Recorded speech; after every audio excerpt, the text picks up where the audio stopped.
Bismillahirrahmanirrahim. Assalamualaikum warahmatullahi wabarakatuh. Salam sejahtera dan salam sehat selalu untuk kita semua.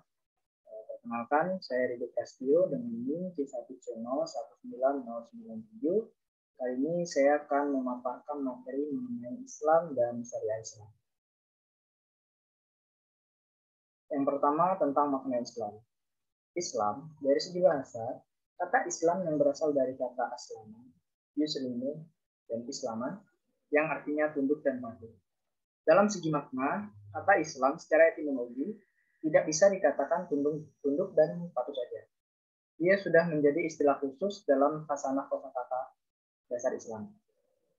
Secara terminologi, makna Islam digambarkan oleh Nabi Muhammad SAW dalam sabda beliau, Islam bahwasanya engkau bersaksi bahwa sesungguhnya tiada Tuhan selain Allah dan bahwa sesungguhnya Muhammad adalah utusan Allah. Engkau menegakkan sholat, menunaikan zakat, melaksanakan shaum Ramadan, dan menunaikan ibadah haji ke Baitullah jika engkau berkemampuan melaksanakannya. Hadis riwayat Muslim. Kemudian dasar-dasar ajaran Islam. Yang pertama ada syariah. Menurut Zajuli, kata syariah secara etimologi memiliki banyak arti.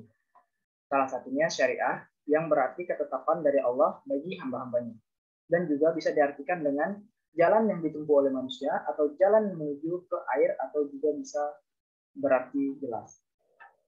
Akidah. Kedudukan akidah dalam ajaran Islam sangat penting.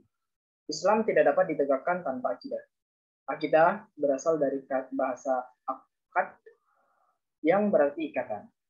Menurut ahli bahasa, akidah adalah perjanjian yang teguh dan kuat, terpatri di dalam lubuk hati yang paling dalam. Secara sederhana, akidah ini bagaikan ikatan perjanjian yang kokoh dan tertanam jauh dalam lubuk hati sanubari manusia. Kemudian yang terakhir ada akhlak. Akhlak sering juga disebut sebagai ihsan, dari bahasa Arab hasan yang berarti baik. Ihsan menurut Nabi Muhammad SAW adalah engkau beribadah kepada Tuhanmu seolah-olah engkau melihatnya sendiri. Kalau engkau tidak melihatnya, maka ia melihatnya. Hadis riwayat Muslim. Kemudian hukum Islam.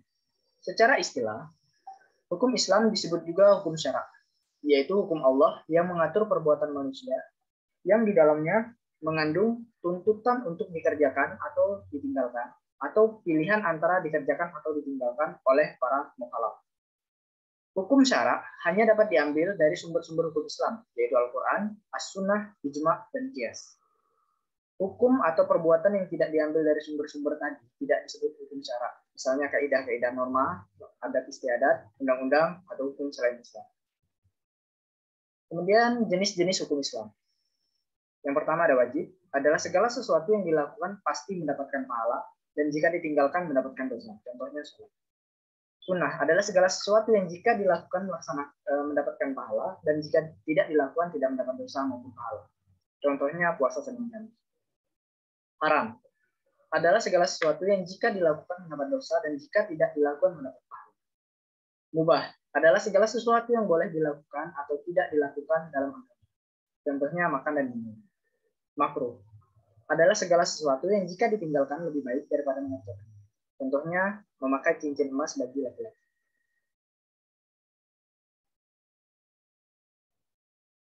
Kemudian sasaran hukum Islam.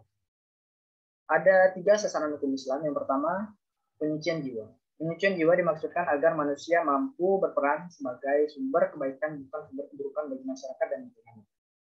Hal ini dapat tercapai apabila manusia dapat beribadah dengan benar, yaitu dengan hanya mengabdi kepada Tuhan yang benar-benar merupakan pencipta, pemilik, pemelihara, dan penguasa alam semesta dengan cara yang benar pula, bukan kepada yang mengaku Tuhan. Allah Subhanahu wa Ta'ala memerintahkan manusia yang beriman kepadanya untuk melaksanakan sholat, zakat, saling mengasihi, menjaga persaudaraan, saling mencintai, dan saling tolong-menolong. Kemudian yang kedua, menegakkan keadilan dalam masyarakat. Keadilan di sini meliputi segala bidang kehidupan manusia, termasuk keadilan dari sisi hukum, sisi ekonomi, dan sisi persaksian. Semua manusia akan dinilai dan diperlakukan Allah secara sama, tanpa melihat kepada latar belakang sastra, sosial, agama, kekayaan, keturunan, warna kulit, dan sebagainya. Sebagaimana dijelaskan dalam Quran surah Al-Maidah ayat 8, dan janganlah sekali-kali kebencian terhadap suatu kaum mendorong kamu untuk melakukan berlaku tidak adil. Berlaku adillah, karena adil itu lebih dekat kepada takwa. Kemudian yang terakhir, mewujudkan kemaslahatan manusia. Mewujudkan kemaslahatan manusia di dalam Islam dikenal sebagai maqasidus syariah atau tujuan syariah. Dari segi bahasa, maqasid syariah berarti maksud dan tujuan adanya hukum Islam, yaitu untuk kebaikan dan kesejahteraan atau kemaslahat umat manusia di dunia dan di akhirat. Untuk mencapai tujuan ini ada 5 unsur pokok yang harus dijaga, yaitu agama, jiwa, akal, keturunan, dan harta. Sekian yang dapat saya sampaikan, kurang lebihnya saya mohon maaf, pada Allah saya mohon ampun. Saya akhiri dengan wabillahi taufiq wal hidayah. Wassalamualaikum warahmatullahi wabarakatuh.